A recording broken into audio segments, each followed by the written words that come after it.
Gente, boa noite para todos e todas que nos acompanham.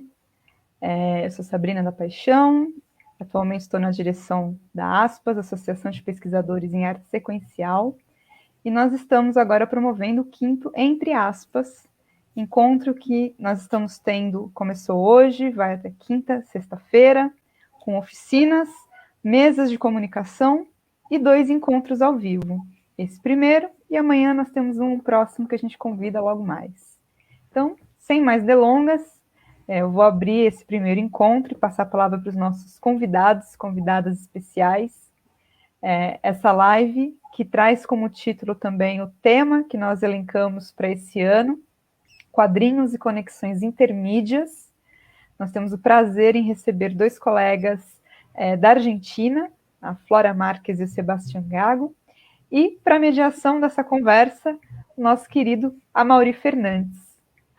O Amaury atualmente é superintendente geral de Relações Internacionais da Universidade Federal do Rio de Janeiro, professor associado da Escola de Comunicação, professor permanente do Programa de Pós-Graduação em Mídias Criativas, tem pós-doutorado em Comunicação pela Universidade Nacional de Quilmes, na Argentina, doutor em Ciências Sociais, mestre em História da Arte e desenhista industrial, pesquisador líder do Núcleo de Estudos em Narrativas Visuais e Transmídias e pesquisador do Grupo de Pesquisa em Políticas e Economia da Informação e da Comunicação, todos pela Universidade Federal do Rio de Janeiro, e também nosso associado da ASPAS, nosso colega. Então, passo a palavra para a Amaury para dar início a essa mesa. Desejo a todos uma ótima conversa.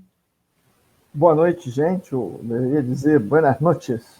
Hoje aqui a gente temos uma charla argentina, por suposto. Temos aqui uma mesa com o pessoal da Argentina, né? O Sebastián Gago, professor da Faculdade de Comunicação da Universidade Nacional de Córdoba, a universidade mais antiga da Argentina, pesquisador de História em Quadrinhos, líder do grupo ECHA, que estuda a historieta argentina, né? Uma das pessoas lá da Argentina que colabora com a gente aqui na UFRJ, é um parceiro de pesquisa, muito querido, né? Tem várias publicações sobre quadrinho argentino, é um pesquisador com um trabalho bastante consistente lá na Argentina.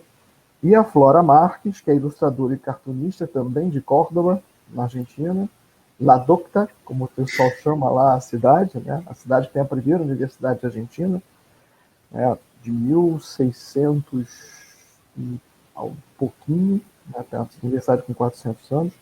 Ela participa com história em quadrinhos de diversos meios gráficos, como a revista La Tundra, publicada em Londres, Feminetas, publicadas na Espanha, integrou o coletivo La Gran Siete em 2017, 18 e 19 colaborou com Tinta China, que é o segmento de humor de humor gráfico do La Tinta, em Córdoba, e com a tira Sucessos, Manchetes Reais de Jornais Reais.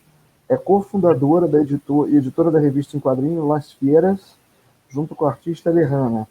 É a primeira história em quadrinho impressa publicada no Vasto Mundo 19, pelo editorial Matem al Mensageiro. Matem o Mensageiro. Não matem o Mensageiro. Não façam isso não. Atualmente está trabalhando em vários projetos de ilustrações e quadrinhos. Então, bem-vindo, Sebastián, meu querido amigo. Bem-vindo, Flora. O Sebastián eu já conheço de algum tempo. A gente tem uma parceria de pesquisa sobre o quadrinho argentino. E a Flora eu estou tendo o prazer de conhecer hoje, né? Vamos, então, falar dessa questão, das questões da... título da mesa, eu perdi. Gente, me ajuda. Sebastián, vamos lá. Entra aí no campo. Assim, boa noite, meu amigo. Avisar que o Sebastián fala bem o português, com um pouquinho de sotaque, e a Flora fala castelhano. Então, nós vamos fazer aqui uma mesa meio que, né, bilíngue. E qualquer coisa, eu e o Sebastián vamos ajudando a Flora. Cierto, Flora, vamos falar aqui em 2 línguas, hablamos em português e castelhano, e hacemos a tradução para que as pessoas possam compreender tudo o que hablamos nosotros. Pero nosotros vamos a hablar portuñol todos, que así Isso. Se queda bien. Boa noite, Sebastián. Boa noite. É um prazer. Vou mudar para o castelhano, para o espanhol, para para darme un cumplimiento. Muchas gracias, Mauri, por esta invitación, a todo el grupo de la Asociación de Pesquisadores de Artes Secuenciales de Brasil, por hacerme participar en este evento tan importante, el quinto evento, ¿no? La quinta ASPAS, de Entre Aspas, y espero regresar, que se consolide este espacio, digamos, para participar desde Córdoba, desde Argentina, y me resultó muy interesante el tema de la mesa que se ha propuesto, cuadriños y conexiones intermedias, debido a que, y sobre todo en los últimos, probablemente la última década, pero con un proceso que se intensificó hace un par de años, a partir sobre todo de la situación de pandemia, que es el trabajo activo en Internet y en las redes, en el espacio de la producción cultural y en particular de la producción narrativa gráfica.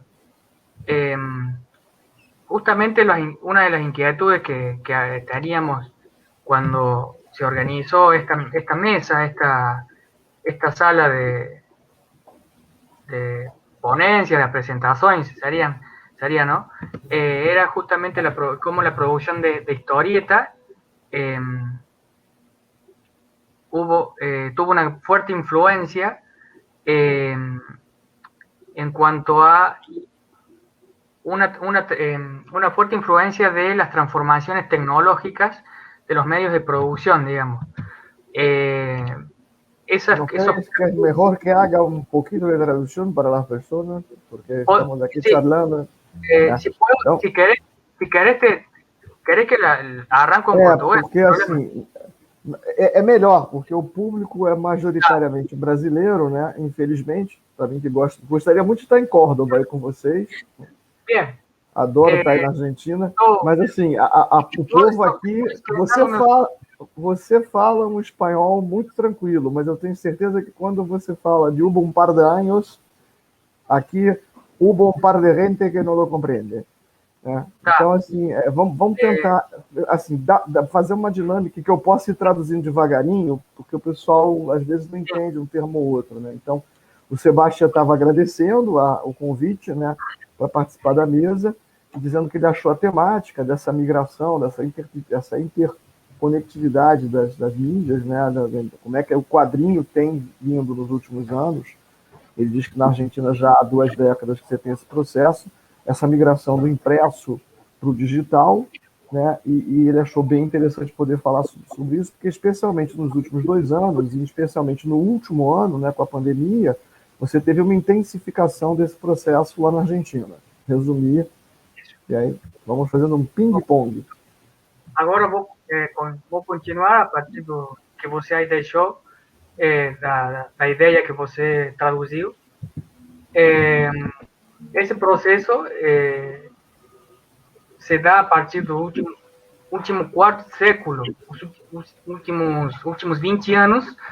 Se dá um processo de mudanças nas condições técnicas de produção, a aparição de novos meios de comunicação na internet, como blogs, webcomics, seriam o que vocês chamam esses espaços de quadrinhos eletrônicos, quadratônicas. Tem um nome aí em português que não me lembro para chamar. HQtrônicas. HQtrônicas, né? Recuperando a sigla HQ, né? De Histórias em Quadrinhos. HQtrônicas. E nos últimos 10 anos, com a aparição de redes sociais digitais, como Facebook, Instagram, e algumas outras espaços de comunicação que originalmente não eram redes sociais, mas agora já estão virando redes sociais, por exemplo, Twitter, né? Essas mudanças redirecionam o público para o digital, não só a produção, mas também o consumo, a leitura de quadrinhos. A origem desse processo foi, como eu já falei, há mais ou menos um quarto de século atrás, no final dos anos 90, quando os criadores de fanzines começaram, através de uma produção autogestionada, uma produção por fora da indústria, do sistema de indústria cultural, que tinha quebrado aqui na Argentina, a indústria editorial profissional de quadrinhos, quebrou, sumiu, e só ficaram os produtores culturais com suas ferramentas de produção, com seus conhecimentos, seus recursos estéticos, expressivos, seus saberes, seus capitais culturais. Eles, através das suas próprias ferramentas de produção, começaram a criar fanzines e depois, já com o boom da internet 2.0, no começo desse século, começaram uma proliferação de blogs de internet, tanto no campo literário quanto no campo dos quadrinhos, os blogs de internet. Esse processo também implicou uma redução do público leitor, porque já os quadrinhos deixaram de ser um consumo para um público massivo. Mesmo assim, começou a se dar uma nova massificação do público. Mais que massificação, seria um público de limites expandidos, espalhados, que vão para o campo do design, graphic design, a literatura, o cinema. O público leitor de quadrinhos passou de ser um amplo público massivo a ser uma tribo. E essa tribo depois começou a se espalhar, a formar como nicho de consumo, nicho de mercado. E assim é que foram mudando as maneiras de fazer quadrinhos, foi se gerando uma nova e progressiva forma de saber fazer quadrinhos, uma nova disciplina, um novo know-how, e os blogs de internet, os webcomics, as eletrônicas, permitiram aos autores fazer obra como um produto diário, que todo dia, no cotidiano, tem que fazer uma página, e isso implicou possibilitar uma rotina de trabalho que tinha desaparecido pela mesma desaparição da indústria editorial. Essa nova forma de fazer quadrinho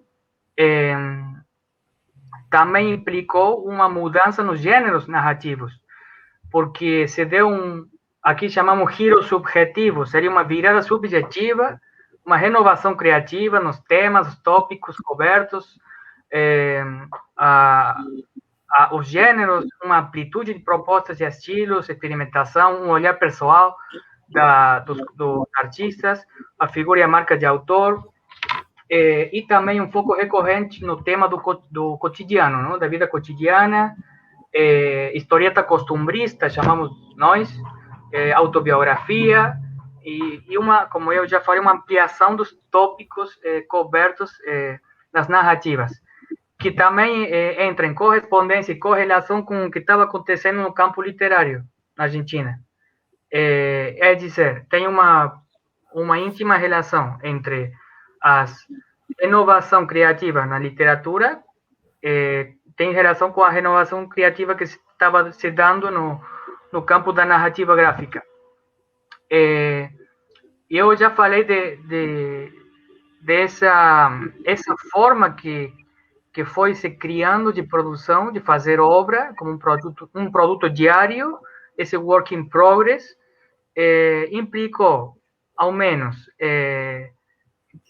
desde o começo do século XX, desde a proliferação dos blogs até agora, que tem um engajamento do artista para manter a qualidade, também uma mudança da relação autor-leitor.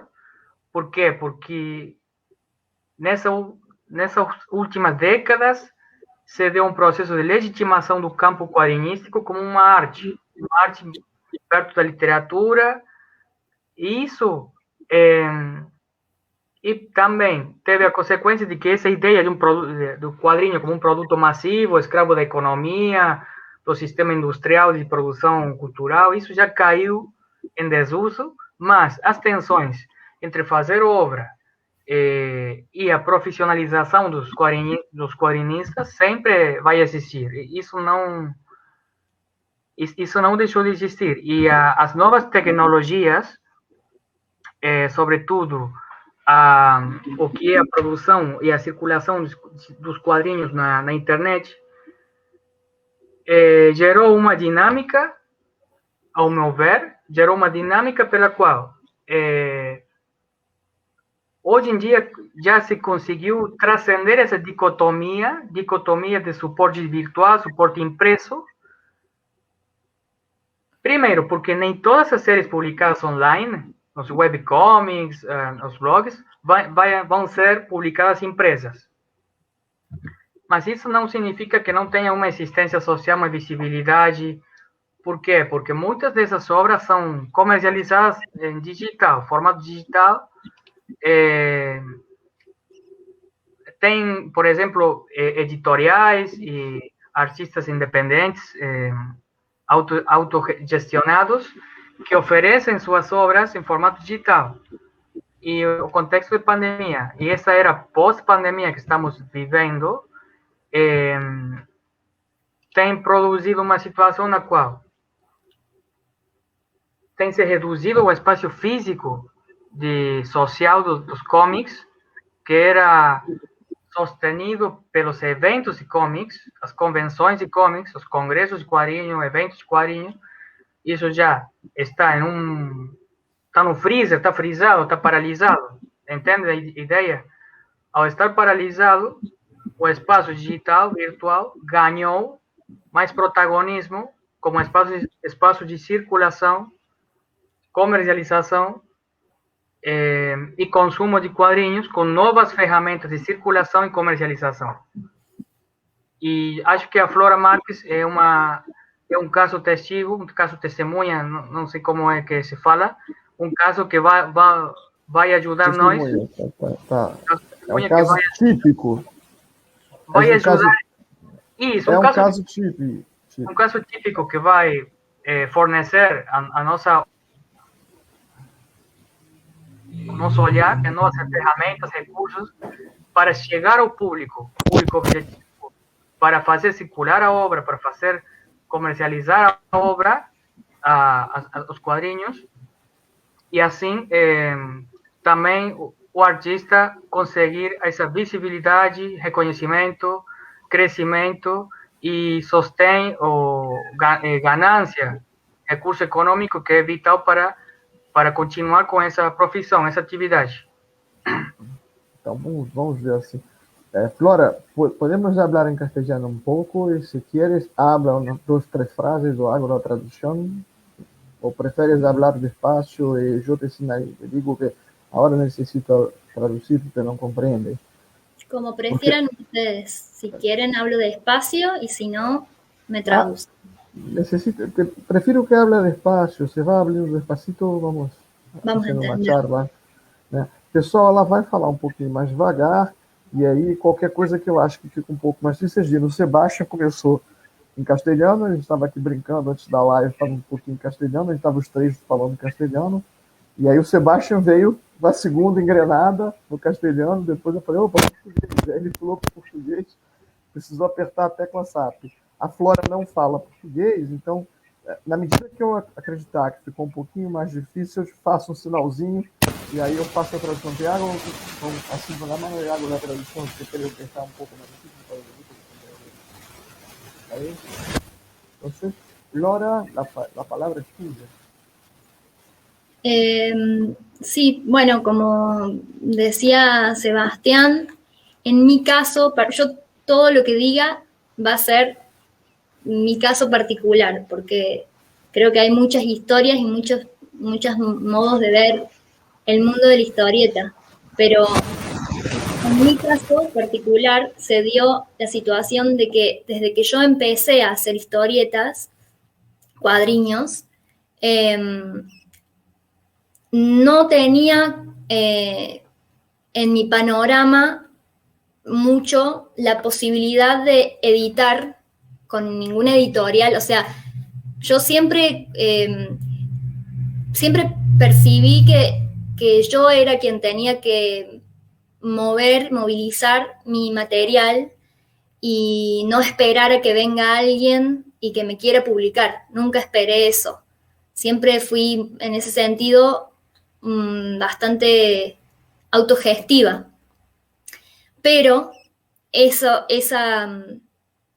autogestión me llevó después a poder publicar, porque mi trabajo lo conoció alguien de una editorial y quiso publicarlo porque lo llegó a conocer. Pero yo, desde mi punto de vista, o sea, nunca esperé yo que viniera de afuera la edición, siempre, porque además también me gusta mucho la autogestión, me gusta mucho hacer mis propias cosas, me gusta hacer fanzines, imprimirlos en mi casa.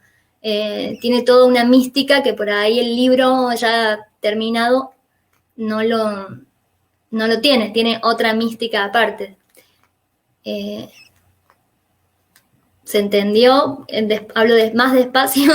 No, está bueno, pero hacer uma pequena tradução para todos.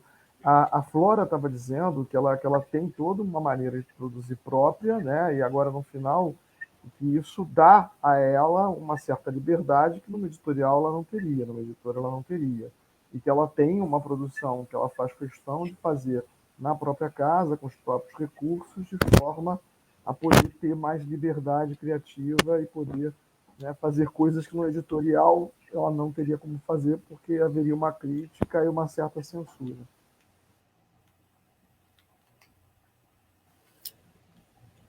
Pero bueno, también creo que el hecho de autogestionar mis propias cosas, también hizo que, o sea, siempre tuve en cuenta que tenía que moverme yo, tenía que ir a ferias, tenía que dar a conocer mi material.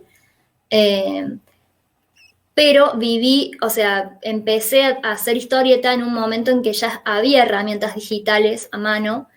Entonces fue híbrida mi movilidad por el mundo de la historieta. Por un lado, siempre tuve blogs, siempre tuve mis redes sociales activas, siempre mostré mi trabajo. De hecho, nunca tuve, por ahí me preguntaban, ¿no te da miedo publicar todo lo que haces? Por miedo por ahí a que te roben o que te copien cosas y para mí mi trabajo era muy, muy personal y me gustaba mostrarlo también de una manera gratuita y que llegara, me gustaba de internet el hecho de que llegaba a un público mucho más diverso del que yo podría llegar moviéndome yo por ferias o como un circuito mucho más cerrado.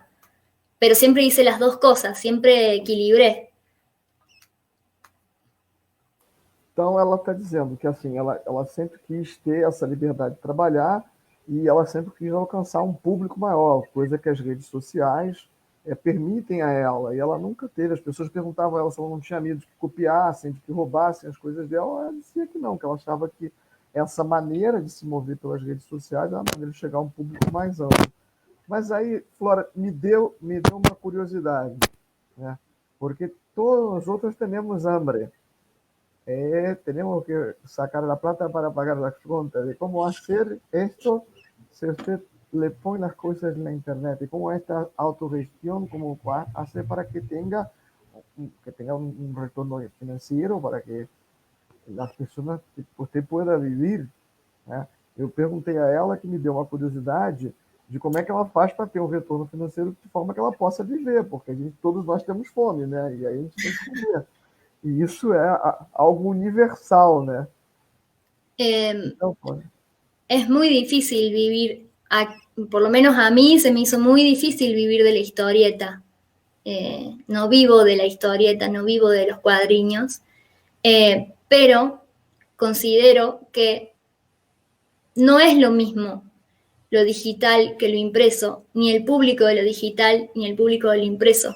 Creo que el público y los lectores, las lectoras que eligen los libros impresos, los van a elegir a pesar de haberlos leído en digital. Lo digo porque en mi caso es así, yo he leído libros de cuadriños en digital y después los vi en la librería y los compré porque me habían gustado, porque lo quería tener como objeto.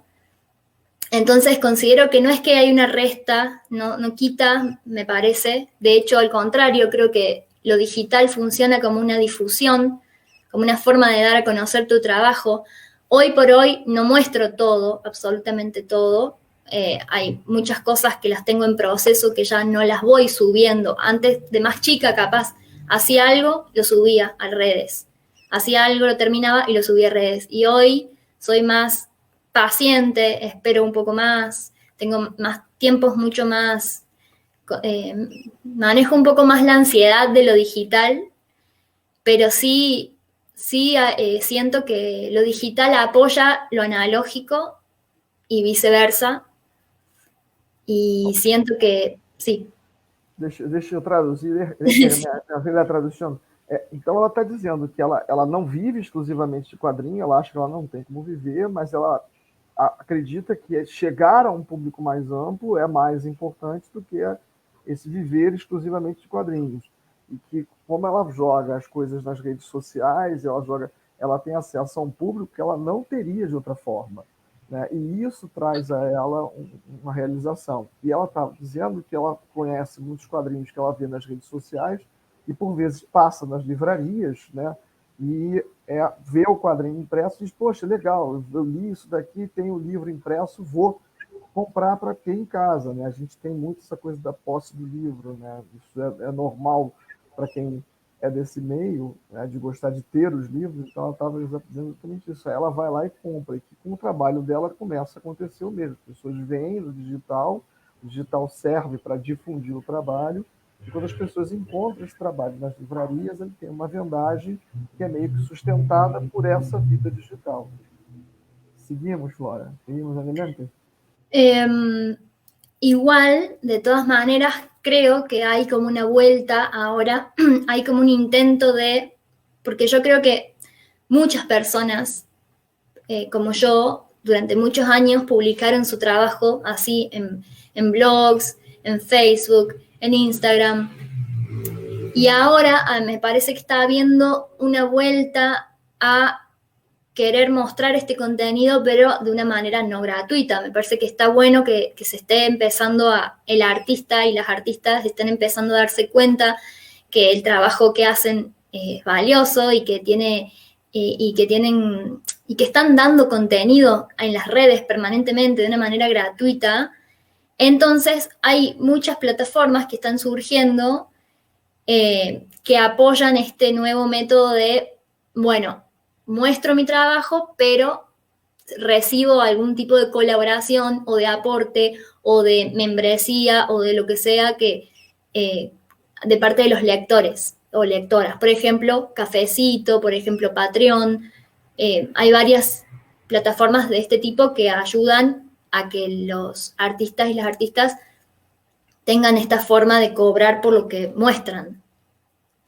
Então, ela está dizendo que agora, na Argentina, começa a surgir plataformas, como aqui no Brasil, a gente já tem algumas, como Catarse, Apoia-se, né? Aquilo lá é o Cafecito, o Patrão, que são plataformas onde as pessoas se tornam membros e colaboram mensalmente com uma pequena quantia para que os artistas possam seguir produzindo e liberando aquilo, né?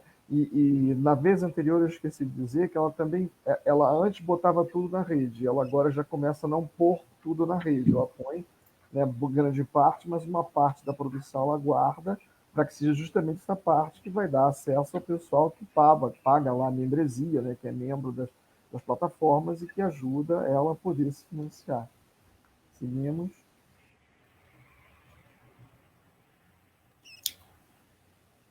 É por aí, Flora? Sí.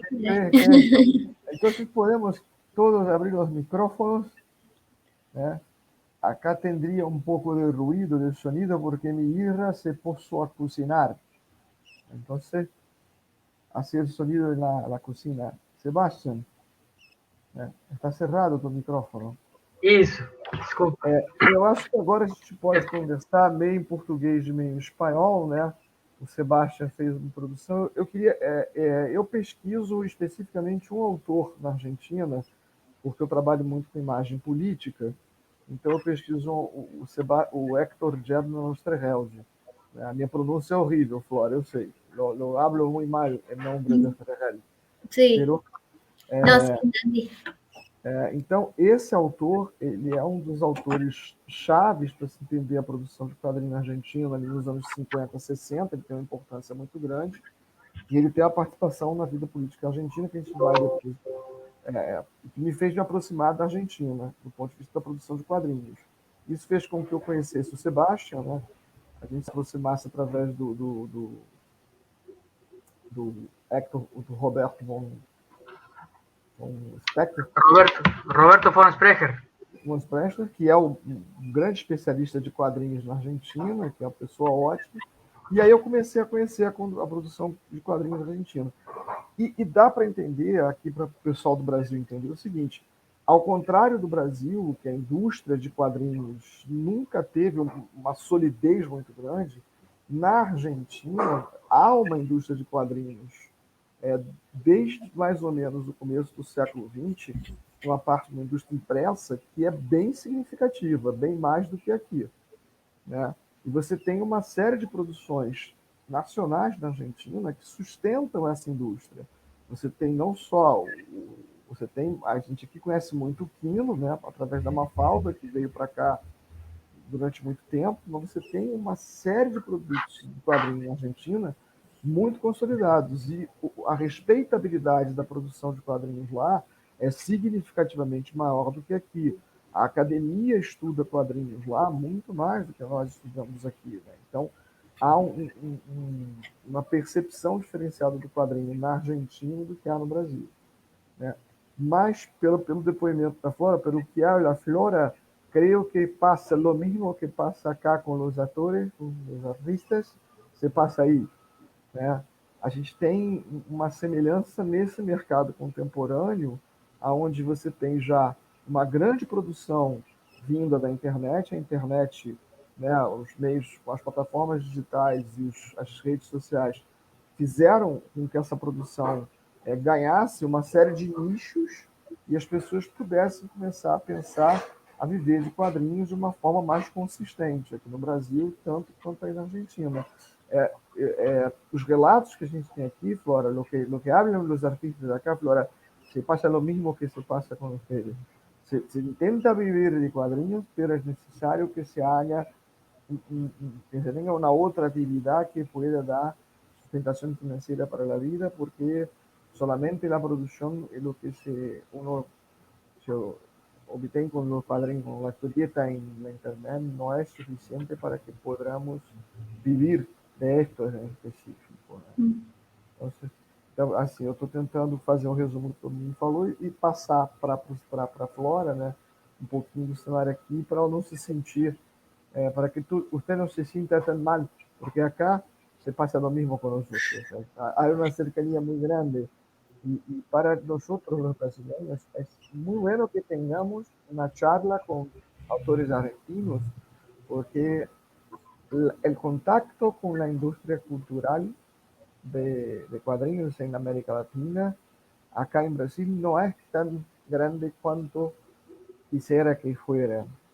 Estava dizendo que o contato nosso com a indústria cultural de quadrinhos na América Latina, de uma maneira geral, não é tão grande quanto seria bom que fosse, né? Aí em Argentina, ¿tienen contato com a produção de quadrinhos de Brasil? ¿Ustedes? Sebastián, sé que un poco, pero los cuadrinistas, los que hacen, los artistas, ¿tienen contacto con nosotros, con los artistas de acá, de Brasil? É incipiente. Alguns contatos tem, mas a relação mais estreita que os artistas argentinos têm é com, quem sabe, com países de fala hispanofalantes como Chile ou Uruguai, por exemplo. Aí tem relações mais estreitas, sobretudo, por exemplo, no que é inclusive a conformação de coletivos editoriais, agrupações de casas editoriais independentes que têm tido um grande crescimento, sobretudo desde o ano 2014, 2015 até agora, mas agora ao boom, essa etapa dos coletivos editoriais tem tem caído um pouco, mas pelo menos o que eu sei, a historieta rioplatense é um conjunto, é um espaço de produção e circulação cultural que está nas ambas costas do Rio da Prata. Esse espaço está mais consolidado do que a possível relação com artistas brasileiros, que não estou dizendo que não exista, mas ao menos para mim é pouco conhecida. Acho que temos mais relações entre acadêmicos que entre quadrinistas, mas não sei. Mas eu queria retomar umas ideias que a Flora falou, expressou, que são muito interessantes,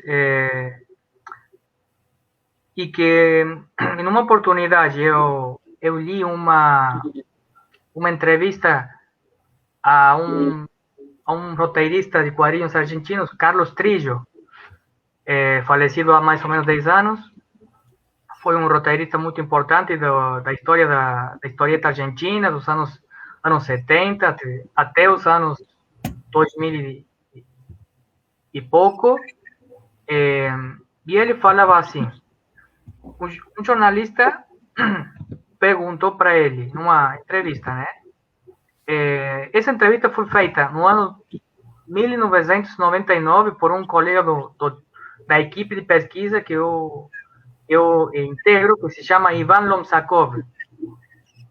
Ivan, que é um jornalista, crítico cultural, um pesquisador científico dos quadrinhos, perguntou para Carlos Trillo: alguém pode ter ideia de que um autor na sua situação deve ser rico? Né? E Carlos Trillo respondeu: ninguém se faz rico fazendo quadrinhos. É um trabalho divertido, mas tem seus picos de bonança, seus picos de riqueza, de ganância, de esplendor, e seus picos, seus momentos de pobreza. Mas, em geral, é um meio de vida bastante modesto e que tem que fazer muitas páginas para viver dele. Se o único suporte que você tem é o papel, dificilmente vai se fazer rico. Ele já estava falando nessa época dessa possível ampliação também das formas de produção, novos suportes, formatos que iam aparecer no futuro, como espaços de produção e circulação de quadrinhos. A gente não faz ideia, mas assim, a internet já está com mais de 30 anos de popularização, né? Pelo menos aqui no Brasil a gente tem, desde os anos 80, a internet mais assim, aberta para mais gente. Nos anos 90 houve um grande boom de acesso à internet, e com os telefones móveis, com os celulares, como a gente fala aqui, né? Você tem um acesso ainda maior a partir de 2010, com a popularização dos planos dos pacotes de dados, né, para celulares. E isso criou um mercado para várias formas de arte, né? E um mercado bastante complexo e novo, né? Não só para os quadrinhos, mas para outras formas, né? A literatura inclusive, né? Particularmente, como eu vivi da tinta e do papel a minha vida inteira, né? Eu sou um gráfico desde sempre, né? Eu sinto falta, como a Flora estava falando, de ter o objeto ali na minha mão, né? Possuir o livro. Não é uma questão só de ler. Eu prefiro ler no papel, é uma preferência minha, né? Eu acho que o papel é muito mais confortável, é uma relação de mais... de uma lentidão na leitura, de sentimentos que tem um final. A internet também tem essa coisa de que parece que não vai acabar nunca, né? É a tela infinita, as coisas vão se sucedendo, né? E o livro não, o livro tem um final, né? Mauri, eu queria fazer uma pergunta para a artista cordobesa, argentina, Flora Marques. Ela falou do como é que o digital funciona como difusão posta em circulação que apoia o analógico e ao invés, o analógico, o impresso, apoia o digital. Então, tem uma chegada assim, a um público mais diverso, mais amplo, através do espaço digital. E isso implicaria também que você seja reconhecida ou sua obra, tu obra visibilizada para poder ser comprada en el extranjero en otros mercados, por ejemplo. Yo creo que sí, o sea, es una forma de que en otros lugares te conozcan. De hecho, por ejemplo, el año pasado creo que hubo una especie de feria online, porque no se podía por la pandemia, en Berlín, y el foco de la feria estuvo puesta en historieta argentina. Entonces nos invitaron a participar allá y me pidieron unas páginas de mi único libro que publiqué hasta el momento, Vasto Mundo, y yo mandé las páginas. Y una persona se encargó de traducir los globitos de texto y yo vi mi página ahí colgada con otras y dije, qué loco, porque creo que nunca hubiese imaginado que esta página iba a estar traducida al alemán, por ejemplo. Y se pudo dar esa posibilidad de formar parte de una feria virtual, obviamente, no es lo mismo, pero de alguna forma estuvo mi trabajo ahí y se pudo ver en otro país muy distante y muy diferente culturalmente al mío.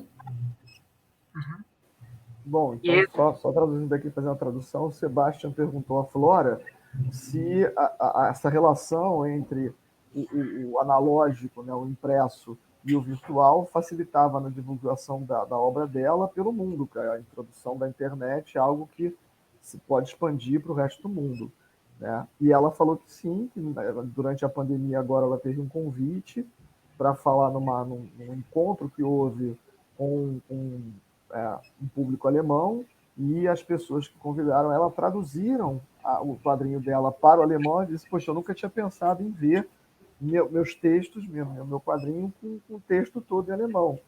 E compreendeste perfecto el alemán. No habla. No sé.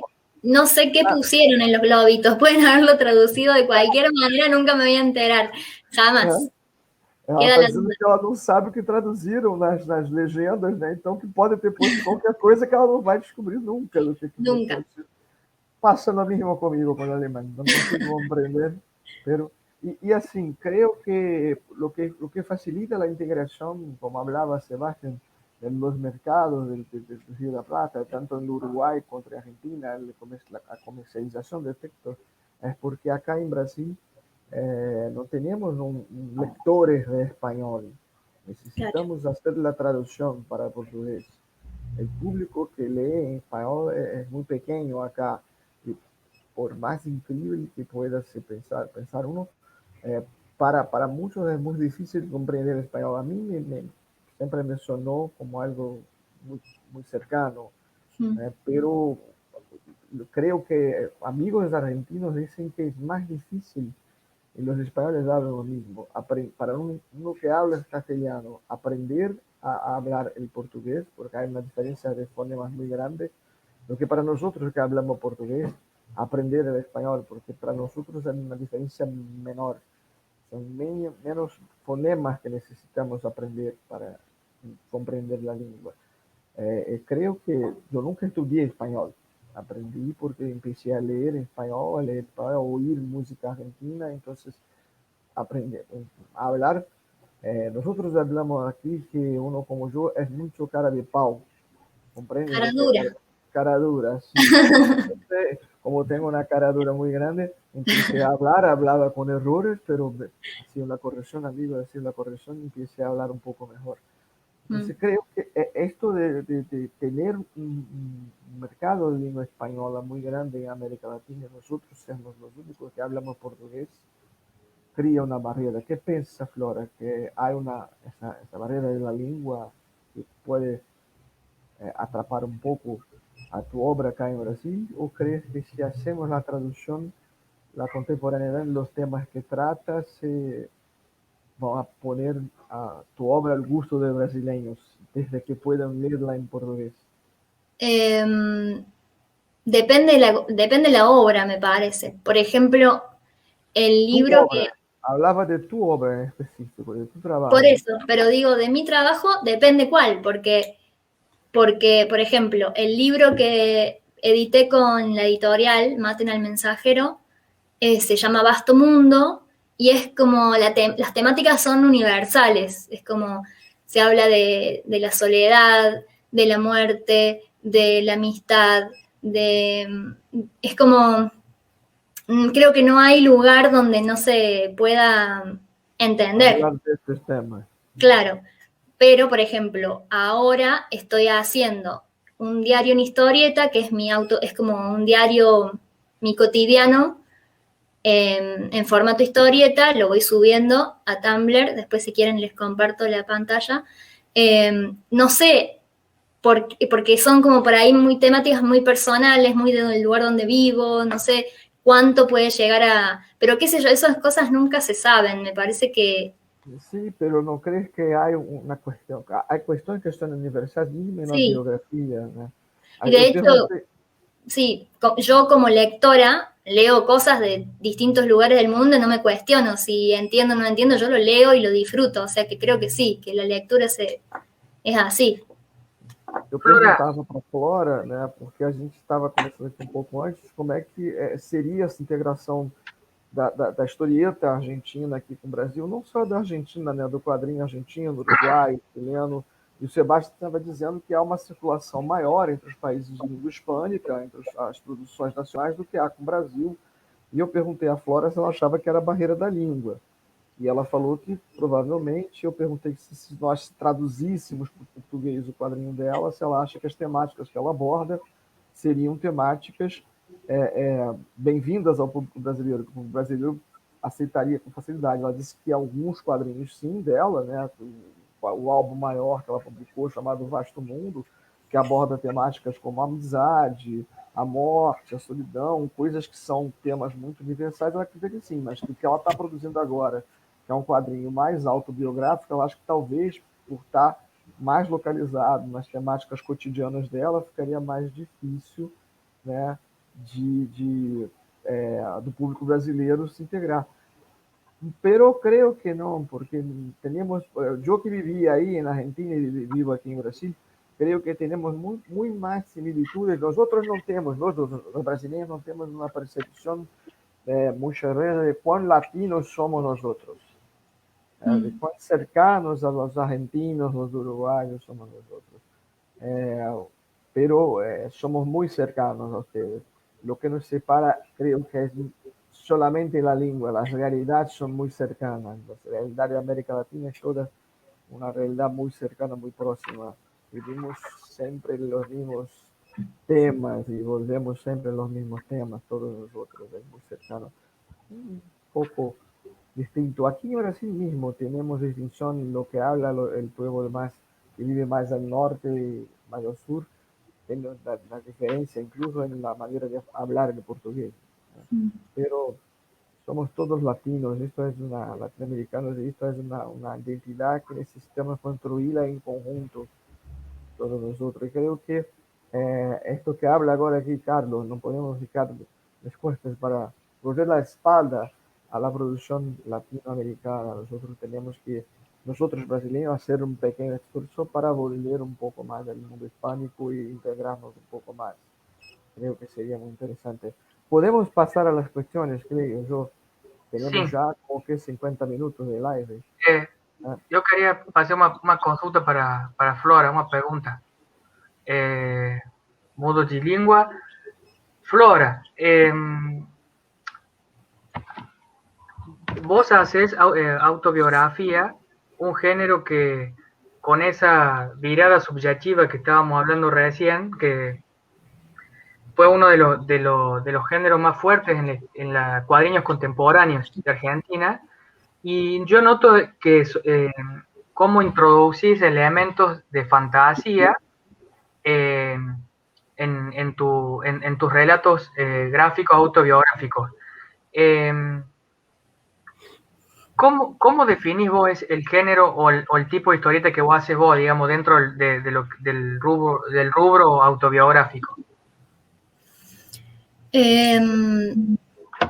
No, yo creo que es autobiográfico y que todo lo que es de fantasía, entre aspas, eh, tiene más que ver con, no deja de ser real porque son cuestiones o oníricas o imaginaciones que a mí, cosas que en las que pienso, en las que reflexiono, que por más que no estén en el ámbito de lo real, sí están en mi cabeza. Entonces, en un punto me parece que sigue siendo realidad y sigue siendo autobiográfico. Lo que uno sueña, lo que uno piensa, lo que uno fantasea, me parece que no sé si puedo diversificarlo en otro género que no sea la autobiografía. No Como sé, claro, como no creo que recurso sea expresivo. algo, sí.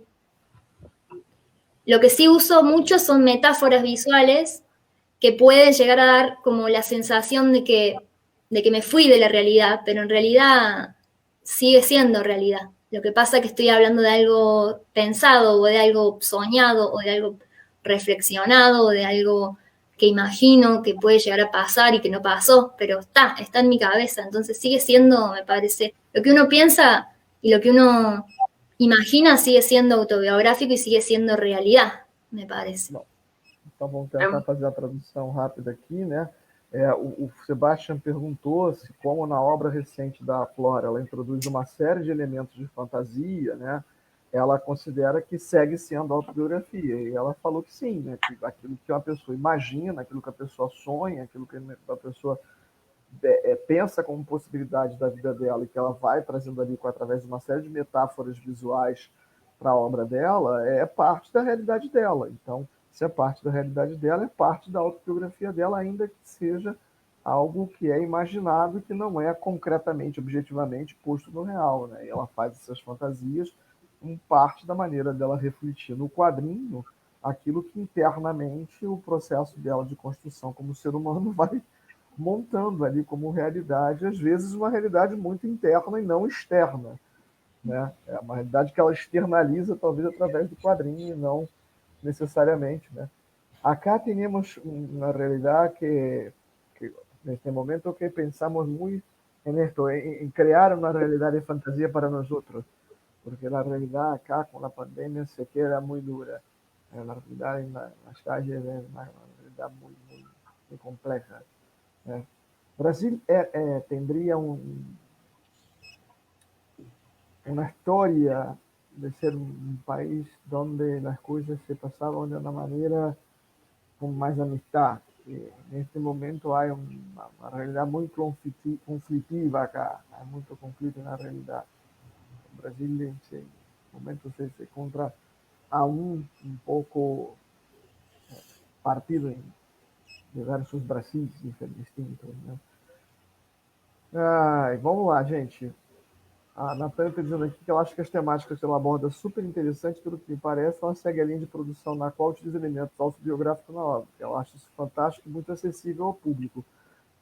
Eu creio também, Flora, eu creio também que mesmo quando uno elabora a historieta com as questões internas que tem, trata de sua realidade interna, que é, por vezes, a única que temos, em verdade. ¿No?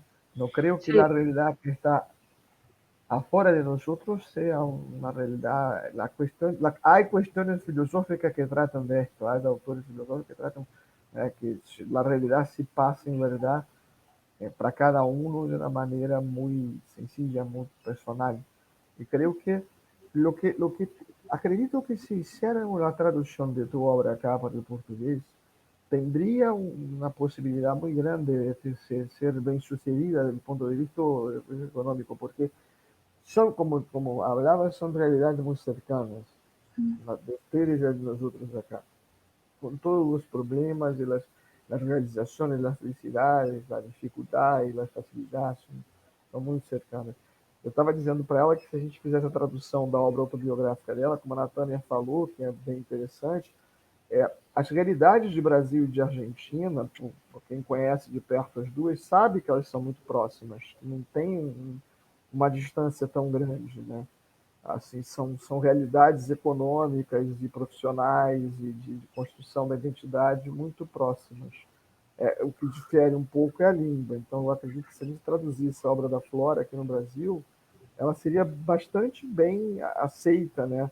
Porque tem questões que passam por el feminino e acá, como aí, temos questões que passam por el feminino que são muito cercanas. E dando uma mirada em tus trabalhos, pensei que se és uma brasileira que hace esto em português, estarían todos vamos a comprender que es lo mismo. Habla, Sebastián. Sí. No, tengo un comentario muy interesante ahí de Yuri Andrés Heblin. Vou ler agora e vou retomar esse comentário para, de acordo com Humberto Eco, toda vez que contamos uma história, quer seja de nossa própria vivência, ela se torna ficção. Logo, é normal haver fantasia em narrativas autobiográficas. Autobiografia é reimaginação da própria biografia. Y yo pienso, y a ver, Flora. Sí. No, decí lo que... No, justamente que, no, por favor, el recurso, los recursos estéticos expresivos que usas para expresar, digamos, para dar cuenta de tus vivencias, tus sentimientos, son muy interesantes. El recurso a lo onírico, a la fantasía, a la metáfora, justamente eso interpela y comunica cosas al lector de una forma horizontal y una forma mucho más eficaz para transmitir de alguna forma lo que esos recursos fantasiosos, fantásticos, oníricos, se transmite de una forma más eficaz lo que el lector también probablemente está sintiendo, sobre todo en lo que es la situación de pandemia, cuando vos retomas el diario íntimo, los relatos que haces ahí. Uhum. Não é só o Eco que fala isso. O Bourdieu também tem um texto sobre a biografia e a autobiografia em que ele diz que elas são formas de ficção e de invenção da realidade, né? Então, é mais de um teórico do campo da comunicação que fala isso. O Bourdieu tem um texto específico sobre isso também, como o Eco. Diz mais ou menos o mesmo. Então, Flora, você... No, que... ¿Estás de acuerdo con Bourdieu y Eco? Ahora estamos charlando una charla académica, hablamos de las referencias bibliográficas. Es que me parece que es justamente eso, o sea, lo que dijo me parece perfecto porque creo que es de los dos lados, como uno lo quiera ver, porque por un lado yo digo, sí, es autobiografía, es propio, es real, pero por otro lado, desde el punto en que yo me dibujo a mí misma, soy un personaje y dejo de ser yo. Entonces, también un poco es ficción desde el momento en que pasa a ser un dibujo. Entonces es como una vuelta y lo bueno es que se genera como un juego y para la dibujante es como muy liberador sentir que en realidad es otra persona la que está viviendo todo eso, porque se puede ahondar más en sentimientos, se puede ahondar más en experiencias, se puede contar otras cosas y no sentir vergüenza, no sentir pudor, porque no soy yo en realidad, es un personaje. Cuando quiero es personaje y cuando quiero es autobiografia y cuando quiero es ficción, según convenga.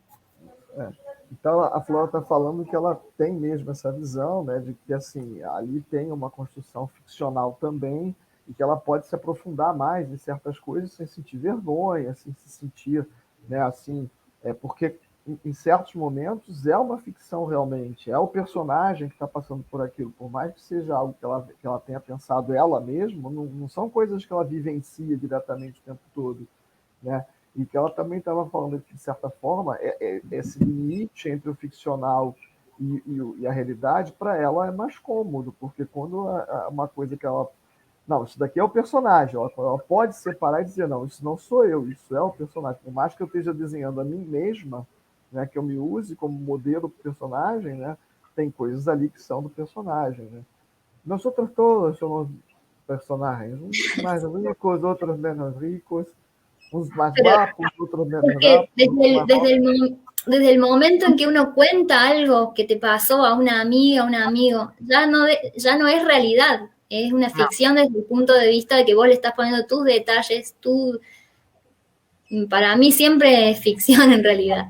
hay versos de Silvio Rodríguez, el cantante cubano, que me gusta mucho. Ele diz, não é lo mismo, pero es igual.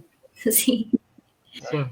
Tem, De tem, fato, tem os versos, só para fazer a tradução pessoal, tem os versos do Silvio Rodríguez, que é um cantor cubano, né? Ele tem uma música chamada Pequena Serenata de Urna, em que ele diz, não é o mesmo, mas é igual. Né? E é o que ela está falando, né? Ela concordou. Então, assim, não é a mesma coisa que a realidade, mas a criação ali tem uma proximidade que se torna bem parecida.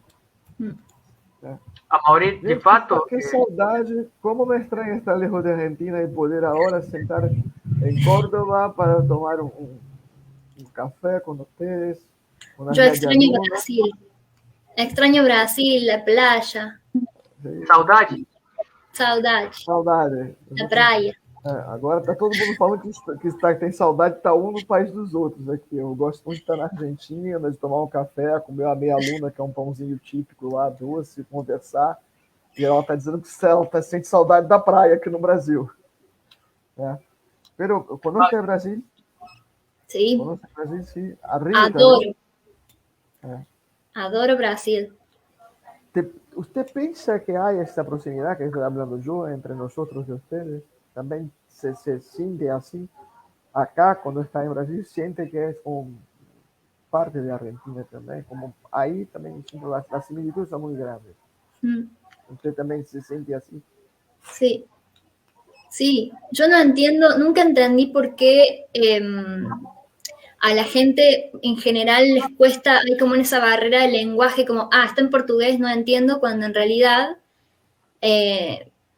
por ahí se puede complicar cuando te hablan muy rápido, pero si leído, las palabras son muy similares, hay cosas que por ahí no se entienden, pero no me es un idioma tampoco tan extraño ni tan inentendible. No es como si fuera en España y alguien hablase vasco con nosotros. Claro. Ahí no se comprende nada, pero si hablan catalán, se comprende. No es tan lejano. Sí, pero me parece más fácil el portugués, creo. Sí, porque tenemos el portugués, el gallego, el castellano. Claro. É mais familiar. Só uma pequena explicação pessoal aqui do Brasil, né? Na Espanha, o que a gente chama de espanhol é, na verdade, o que se fala em Castela, né? Que é o estado central da Espanha, que está Madrid. Né? Seria a versão mais madrilenha da coisa. Porque se você vai ao norte, ao País Basco, ali perto com a França, você tem um idioma tão distinto que nem mesmo os espanhóis compreendem completamente quando alguém do País Basco fala o idioma deles. E se você vai para a região da Catalunha, na Espanha, ali onde está Barcelona, se fala catalão, que é um pouco... tem diferenças do castelhano. E se você vai para o outro lado, para perto de Portugal, você tem o galego, da Galícia, que é uma outra maneira, é distinto. Então, não há essa uniformidade no espanhol que a gente aqui no Brasil pensa que há, né? Porque na América Latina você tem mais essa coisa de se falar o castelhano, né? Na América Latina como um todo se fala mais o espanhol de Madrid, né? Pensa, você já... Habla, Sebastián. Não, que aqui em Córdoba falamos cordobês.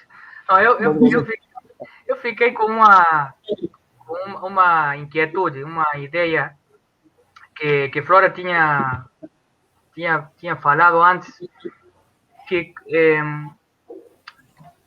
aposta em a circulação da obra dela em espaços virtuais, blogs, permite pôr em conhecimento a obra para o público mais amplo, e se põe a obra à prova, né? Põe a obra para conhecimento dos leitores, a aprovação dos leitores, e isso vai, talvez, quem sabe, determinar ganância de visibilidade, né? Obtenção de visibilidade para uma possível venda da obra. E isso como que reforçaria as possibilidades de venda antecipada, por exemplo, recursos de venda antecipada para esse quadrinho ser comercializado em uma publicação de livro, uma graphic novel, como se chamam. E é precisamente, talvez, o gênero da autobiografia que aqui uma uma escritora argentina chama de realidade e ficção, um formato, um gênero bastante fácil ou bastante amável para ser publicado assim diariamente, com uma periodicidade talvez semanal, e assim ir juntando, ir formando uma possível publicação para o livro. Acho que esse gênero também ajuda a autobiografia. Entonces, Flora, ¿qué piensas tú? ¿Ayuda? Sí, ayuda porque, por lo menos en mi caso, me pasa que se me hace menos complicado encontrar qué contar cuando es sobre mi vida, cuando es sobre lo que pienso, cuando es sobre lo que hago. No tengo que estar pensando...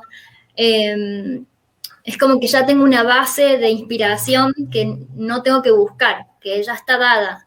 Y después sí tengo que seleccionar o editar qué cosas quiero contar, en dónde quiero hacer énfasis, pero la temática ya está. En cambio, cuando uno hace ficción, tiene que pensar mucho más en profundidad los personajes, las cosas que le pasan. Es como, se tiene que salir de uno mismo, lo cual me resulta muy difícil. ¿Crees que, yo estaba pensando acá, lo que tenemos de autobiografía en las obras literarias, que se dice, el personaje que hace Voltaire, el personaje que hace Molière, Nicolas de Molière, es un poco de sí mismo, todo personaje tiene un poco del autor, en todos los géneros literarios. La autobiografía tiene mucho de nosotros, pero como hablaba usted, también tiene mucho de fantasía, porque uno que tiene una vida que labura con la imaginación necesita ejercitar su imaginación todo el tiempo. ¿Usted cree que hay un movimiento entre esto en tu trabajo también, entre lo que imaginas y lo que te gustaría de vivir y lo que vives? Sí.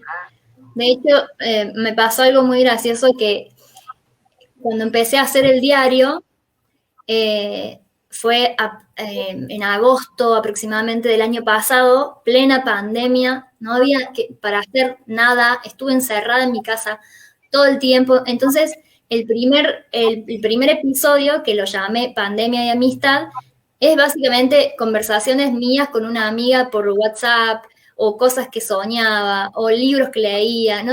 Pero no había una aventura, nada que vos dijeras. Y después, en octubre, la atropellaron a mi perrita. La atropelló un auto. Y mi amiga lo primero que me dijo fue, ya tenés algo que contar en la historieta. Y yo al principio... trágico. Claro. ¿La perrita está bien? La perrita está bien, pero la pasamos feo y lo fui contando todo en historieta y fue a hacer una catarsis. Lo logré hacer después, meses después. Tuve que limpiar un poco el drama y me pude poner a hacerlo. Pero quedó muy gracioso porque, por un lado, el primer número es todo reflexivo, onírico, estoy todo el día en mi casa, y el otro número es puro drama, llanto. Então, ela estava falando que, assim, quando ela começou a fazer o diário, mais ou menos por agosto do ano passado, ela estava presa em casa com a pandemia. Na Argentina, eles fizeram um lockdown muito severo durante a pandemia, e ela estava trocando mensagens de WhatsApp por outros caminhos, né, com uma amiga, e essa primeira parte da história foi muito isso, essas conversas dela com essa amiga, são reflexões mais internas, é coisa mais, né, dali daquelas trocas dela com a amiga, e que, né, pouco depois dela começar a fazer, ali por outubro, né, atropelaram a cadelinha dela. E aí ela viveu um drama, né, no meio da pandemia. Eu perguntei, a cadelinha está bem, para quem ficar preocupado, né, eu também tenho bichinho de estimação, então me preocupo. O meu estava por aqui, o meu gato. Tá? De vez em quando passa na frente da câmera aqui, quando eu estou de live. Então, minha filha pegou e botou ele aqui do lado. Ela estava preocupada com a cadelinha, ela passou todo o drama do atropelamento, de você cuidar do bichinho, que teve ali, ficou com a vida correndo risco, né? E isso passou para a segunda parte da história, que é toda baseada nesse drama. Então, ela disse que tem uma primeira parte reflexiva, que é uma coisa mais intimista é a segunda parte, que tem aquele drama do atropelamento da cadelinha, né? A minha filha está aprontando aqui, o computador está tremendo, porque ela está botando, está poniendo na corbata o gato. Mira, acá está. Este é mi gatito, que está agora com a corbata. Penso que Mira, é uma... Para mim, o que a Flora falou é uma tendência geral nos autores contemporâneos dessa renovação criativa dos romances gráficos, né? Da figura de autor, escrever o que eu quero, o que eu quiser, mas ampliando o universo de tópicos cobertos com um foco recorrente no cotidiano, nos temas do cotidiano, da vida cotidiana. E a vida cotidiana é um material que fornece ao artista para produzir. Por isso é que o gênero autobiográfico é... Pois é, mas eu acredito que a gente está vivendo nesse momento, né, uma exteriorização desse processo. Porque se você olha a literatura de uma maneira geral, você tem muito disso, só que não tão claro. Né? Você vê certos livros, eu estava falando do Molière, né? Eu não sei se eu falei direito em espanhol. Você tem certos personagens do Molière que todo mundo diz que era o Molière, não era um personagem. Ele põe parte da vida dele no personagem. E não é só o Molière que faz isso, vários autores fazem isso. Né? Assim, você tem um pouco dessa... Jorge Amado falava muito disso aqui no Brasil, né? E que alguns personagens dele, na verdade, eram parte dele, né? Ele expunha ali. E eu acho que isso passa muito pelos autores, né? É que no caso da Flora, pelo que eu vi do trabalho dela, ela faz um pouco mais desses últimos. Tu também tem trabalho que não são tan autobiográficos? ¿yo? Sí, tienes. Es una pregunta. Toda tu producción se queda O sea, un poco... Vasto Mundo es menos autobiográfico, pero si hilamos fino, la narradora, que es la Luna, medio que es un poco mi voz. Entonces, ella hace foco en cosas que a mí me llaman la atención. Entonces, si bien no es autobiográfico, son cosas que a mí me daban ganas de contar. Pero puede llegar a no ser tan autobiográfico Vasto Mundo. Então, eu estava perguntando a ela se ela acreditava que o trabalho dela era todo autobiográfico, que se tinha esse componente também, que eu estava falando da literatura, que por vezes o autor se projeta sobre os personagens, em muitos casos. Ela está falando que no caso dela um pouco mais, né? Que ela trabalha muito com material autobiográfico e que no Vasto Mundo a narradora tem um reflexo dela muito forte, ela se pôs ali muito como voz, né? Bom, gente, temos mais alguma pergunta? Pessoal da produção, já estamos aqui com 1h15 de live. Então, Sebastião, vamos lá. Eu sou uma para Flora. La producción tuya que a partir digamos, del centro del género que es autobiográfico y ahí yéndote para otros márgenes, pero siempre siendo autobiográfico, eso no te permite abordar temas, tópicos que puedan interesarle a un público insospechado, más amplio que el público comiquero, el público de cuadrinhos tradicional. Sí, me parece que... Só traduzir a pergunta do Sebastião, porque ele está perguntando a ela se ela não acredita. Como ela pega temas que são temas mais amplos, ela também não tem assim, um alcance com um público mais amplo que não só o público de quadrinhos. Ela abre esse público dela para um público que normalmente não lê quadrinhos e passa a ler porque se identifica com a obra dela. Sí, me pasa particularmente con la historieta del accidente de Irma, mi perrita, que de hecho se llama Irma porque es medio como que suena como hermana en portugués. Irma. Sí. Irma, cuando se accidenta, yo empecé a dibujar y por ahí mucha gente que no suele seguir, o sea, me sigue en Instagram, pero por ahí no está tan al tanto de lo que hago de historieta, me sigue más por otras cosas o porque son amigas.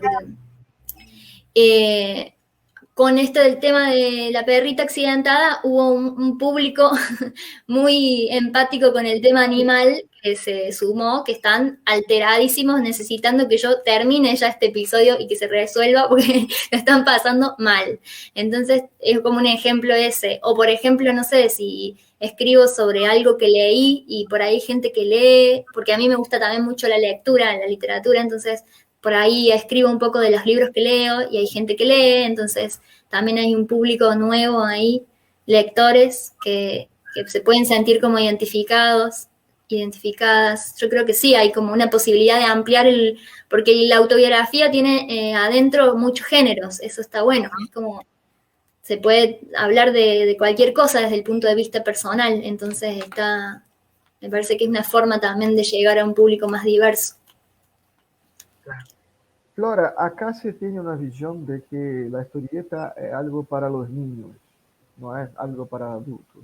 Ahí en Sí. Argentina este prejuicio es muy menor do que acá. ¿Usted tiene un público que es un público más de adulto o usted percibe que los niños también te gustan de tu trabajo? Justo el otro día fui a una librería y pregunté, ¿dónde está la novela gráfica y cómics? Y me dice, ¿para qué edad? Más o menos. Y yo le dije, para mí. Eh, tengo más público adulto, me parece, pero por una cuestión de la llegada, de cómo muestro mi trabajo. Yo creo que Instagram lo usa gente no tan niñes, adultos. No sé si, además que como que mis fanzines por ahí son autobiográficos, entonces por ahí tengo algunas palabras o cosas muy del cotidiano que no sé si un niño lo puede leer, no sé, puede Que ser va que a sí. comprender. Sí, o que hay cosas que hablan por ahí de si mis vecinos si los escucho a mis vecinos teniendo relaciones, uso una palabra y bueno, va a estar esa palabra ahí. Si los padres no quieren comprarle al hijo la historieta porque dice eso, no sé, es como yo me relajo y digo, no pienso en niñez cuando escribo. Entonces, Entonces escribe para adultos. claro, sí. Eu perguntei à Flora se estava dizendo a Flora que aqui no Brasil você tem um certo preconceito ainda muito frequente de que a história em quadrinho é uma coisa para crianças, não é uma coisa para adultos. E lá na Argentina a gente tem um mercado consolidado de história em quadrinho para adulto. E eu perguntei se ela tinha público infantil também que lesse a história dela. Ela estava explicando que ela está com um público bem diversificado por conta das temáticas. A temática da cachorrinha atraiu muita gente. Quando ela gosta muito de literatura, então quando ela começa a envolver nos quadrinhos dela coisas que têm a ver com o que ela está lendo, com os livros que ela está lendo, atrai um outro público, né? E que lá não, assim, que ela até deu um exemplo, que se os vizinhos estão tendo uma relação assim um pouco mais ardente, ela pega alguma coisa daquilo para jogar na historieta, os pais já olham e dizem assim, não vou comprar isso para meu filho, para criança pequena, porque essa menina faz uma história mais para adulto. Na Argentina, eles não têm essa coisa de que a história em quadrinho é tão para criança como a gente tem aqui.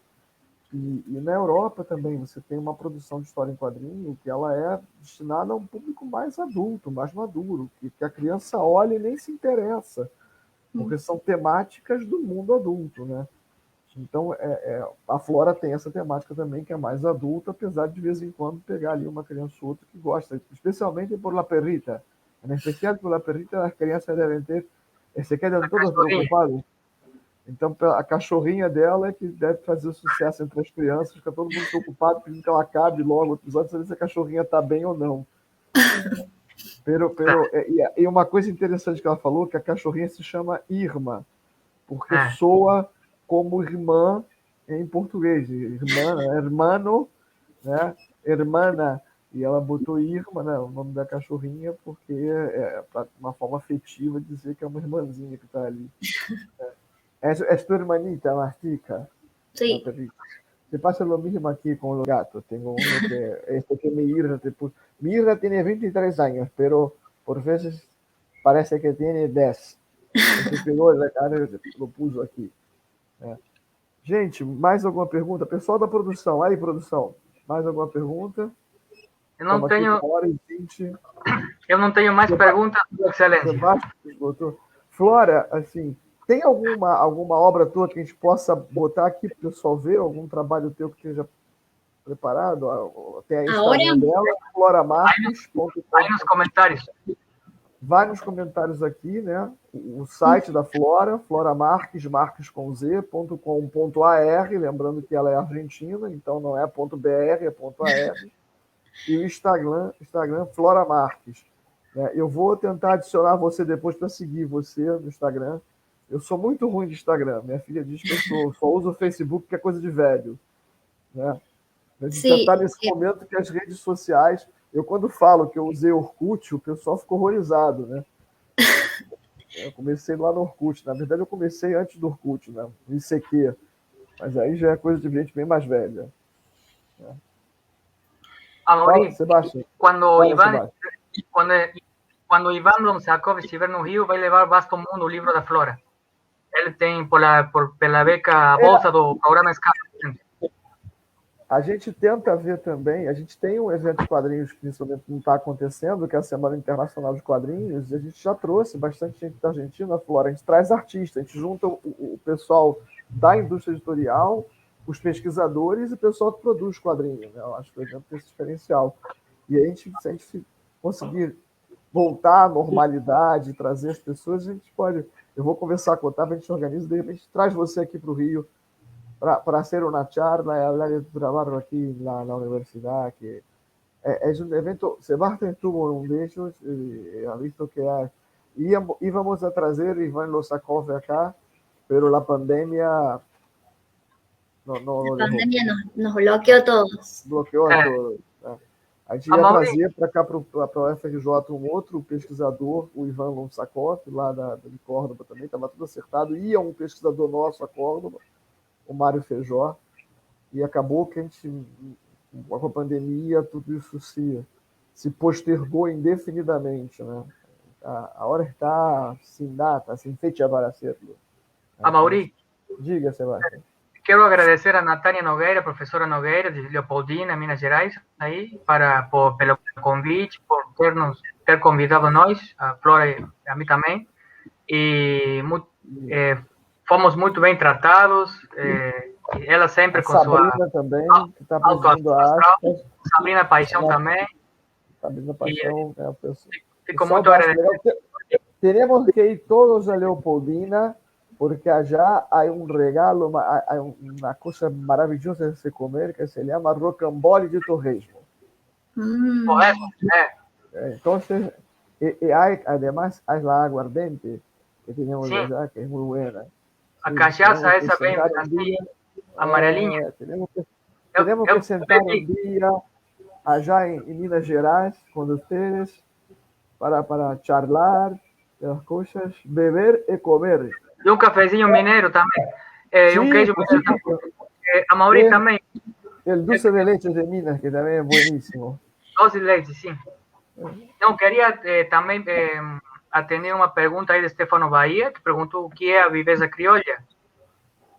Eu penso que seria algo parecido assim a um jeitinho para fazer as coisas, talvez tirar vantagem de alguém, catimbar, fazer catimba, uma trapaçaria, mas que é um recurso de sobrevivência, né? Para sobreviver numa situação, é uma viveza criolla. Lá tem um jeitinho brasileiro, aqui temos a viveza criolla. Como dizia o Silvio Rodrigues, não é lo mismo, pero es igual. Isso. Sabrina, seja bem-vinda de volta. Abre o áudio. Nossa presidenta da Aspas. Olha, no Brasil se pode falar muito em presidenta que dá golpe. Enfim. O golpe aqui é para você ficar. Ai, meu Deus. Então, gente, eu queria... A pena que eu diga, né? Eu queria muito agradecer, né, a presença de vocês e, novamente, vocês terem aceitado este convite, e a Flora, o Gago e o Amaury. Sabemos que o Amaury está ali na FRJ, que todos nós aqui do Brasil que estamos acompanhando as notícias e que somos também pesquisadores e acadêmicos, sabemos que situação que estão as universidades públicas, federais, estaduais, então sabemos que condições que ele está ali também lutando e correndo para que as coisas aconteçam.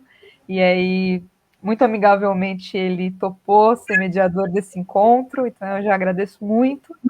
Isso faz parte dessa rede de convivência que é a Aspas, muito mais do que uma associação só de pesquisas e de fomento, é uma rede de amizades e de companheirismos nesse país, e agora também, para além, né, do Brasil, como desde o começo temos colegas aí de outros países, e essa mesa de abertura não poderia ter sido melhor com a presença do Gago e da Flora, fazendo essa conexão com a Argentina, que é um lugar que a gente sente muita falta, muita saudade dos vinhetas sérias, do Passeio de la Historieta e de poder falar de historietas fora de casa, né, nos ambientes coletivos.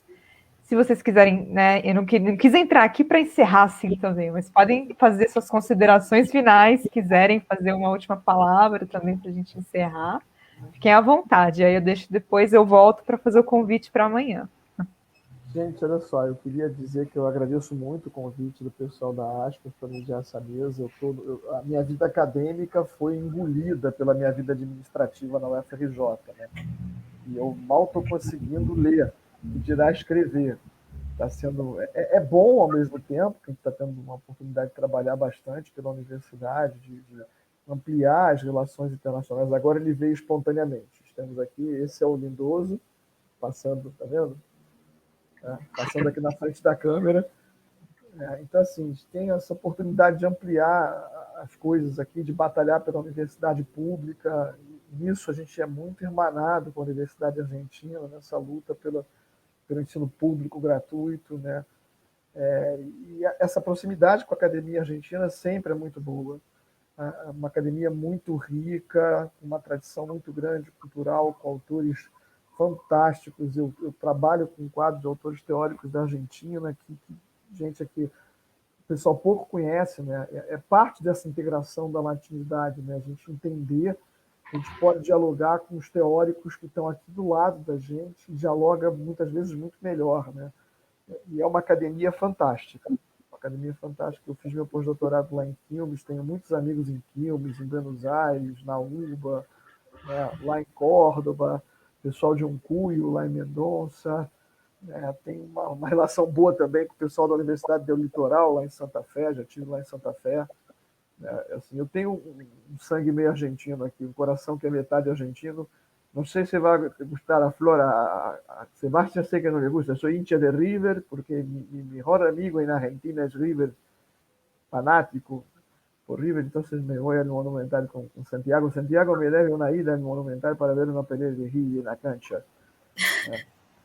No voy a torcer por Rosario Central de Sebastián, pero entonces, tem essa conexão com a Argentina, eu acho que é muito legal, né? E se realmente a gente tiver condições materiais de voltar a fazer as coisas aqui no Brasil, vamos ver se a gente consegue verba de pesquisa para trazer o pessoal para falar aqui, comer aquele rocambole de torresmo, né, Sabrina? Que eu já descobri que tem outra fonte lá em Leopoldina, que é aquela delícia ir para lá para Leopoldina, é uma cidade super gostosa de fazer as coisas. Mais 2 anos de reitoria, ainda estou preso por mais 2 anos de trabalho administrativo e depois eu vou estar liberado, aposentado, livre para voar. Né? Estou cerca de jubilar-me, Flora. Estou contando os dias para jubilar-me, meus dedos. Mais 2 anos estou tranquilo para volver a la investigación y poder hacer las cosas con más tranquilidad, no estar en el proceso administrativo que es muy pesado para uno. E agradecer o convite da Sabrina, tá, para estar aqui, podendo mediar essa mesa, e falar um pouquinho de espanhol, de castelhano, que eu sinto falta. Sinto falta também de comer um bom alfajor, Capitanes del Espacio, que é fantástico. É o melhor alfajor da Argentina, se chama melhor alfajor da Argentina, gente. Dica, quando for à Argentina, procura Capitanes del Espacio. É um alfajor que não termina nunca. É delicioso e imenso. Então, são os alfajores de Quilmes. Aí eu vou defender a minha querida UNC, né? São fantásticos. Aqui não tem. Aqui em Córdoba não tem esse alfajor. Isso só em Buenos Aires. Mas só em Buenos Aires. Aí já vão me acusar de ser portenho demais, né? Muito portenho. E tem, assim, uma coisa fantástica na Argentina que a gente aqui não tem, são as livrarias na quantidade que tem lá. Isso é maravilhoso. Você tropeça no meio-fio e cai dentro de uma livraria. Isso é uma coisa que faz muita diferença. O mercado editorial lá é muito desenvolvido porque eles têm uma rede de vendas de livro muito grande, né? E um país de leitores, bem mais do que a gente aqui. É raro, não é difícil você sentar num café numa cidade argentina com um livro e a pessoa que senta ao seu lado perguntar para você se o livro é bom, né? Te dá bom dia, pergunta: o livro é bom, vale a pena ler? Porque isso é uma coisa muito legal na Argentina, essa coisa da leitura e da troca dos leitores na rua, né? Você sentar num café, a pessoa senta do teu lado, vê o teu livro, você acha que vale a pena? Não, esse autor não, você tem que ler fulano, esse autor é muito parcial, né? Uma vez eu estava na 9 de julho em Buenos Aires e estava eu estava estudando Eva Peron, né? E estava com livros sobre Evita, e a comparação inevitável de Evita com Cristina, né? E aí uma senhora me parou, você não pode ler isso, não são a mesma coisa. A política ela é muito viva, o peronismo e o antiperonismo, né? E essa coisa assim, na rua, a senhora, eu parei para tomar um café, ela falou que eu tinha que ler na visão dela, eu fui buscar os livros, e isso é muito legal na Argentina, essa coisa de leitores, você tem uma comunidade de leitores muito forte, que troca muito, né? Então, agradecer mais uma vez, agradecer ao Sebastião, meu querido amigo, saudade de estar podendo estar aí em Córdoba com você, dizer, poxa, que foi um prazer imenso conhecer a Flora, e Flora, se a gente voltar a fazer os eventos, pode ter certeza que eu vou falar com o pessoal, que eu tenho uma menina na Argentina que é legal de trazer, que é uma boa conversa aqui pra gente, tá certo? Quem sabe a gente não consegue trazer você mais uma vez ao Brasil para estar aqui com a gente. Gente, ó, de minha parte, um beijo grande no coração de todo mundo. Muchas gracias. Muchas gracias a todos. Gracias, Flora, por estar acá también. Gracias. Acompañándonos. Bueno, nos veremos. Estamos en contacto. Um abraço grande. Seguimos em contato. Abre o microfone. Sabrina, abre o microfone. Não estamos escutando nada. A Sabrina ficou muda. Beleza, pronto, agora sim. Eu tô aqui, esperem, não terminou ainda.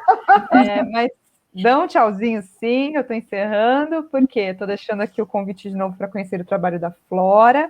Tem gente aqui nos comentários dizendo que vai entrar no Instagram só para conhecer o seu trabalho, então logo mais tem brasileiras aí te seguindo.